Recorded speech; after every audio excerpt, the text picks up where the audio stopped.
tanong. Magbigay ng bagay na nagsisimula sa letrang K. Okay, Samantha? Kuko? Kuko is 3 points lang. Sayang. Okay, ikaw naman, Scarlett. Sisimula sa K.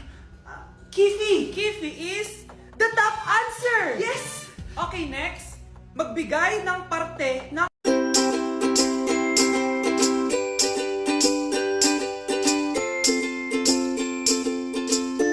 katawan. Scarlett, dahil ikaw ang nakahula ng top answer, ikaw ang mauuna. Pantog. Basic. Pantog is 10 points. Ha?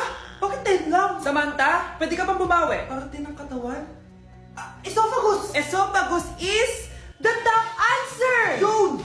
Eto na! Sino kaya sa inyong dalawa ang mananalo ng 1 million pesos cash? Akin na tong 1 milyon. Humanda ka sa akin, Scarlett. Anak, ayusin mo. 1 milyon yan. Mauna tayo kay Samantha. Ano ang bagay na mahaba at matigas? Mahaba at matigas. Tornilyo? Tornilyo is 50 points! Pero, hindi ito ang top answer natin, ha? Okay, Scarlett, may chance ka pa na hulaan ang top answer. Bago ko sagutin yan, Nay, kung nanonood ka man, eto na yun, Nay! Mananalo na tayo ng 1 milyon! Go, anak! Ang bagay na mahaba at matigas ay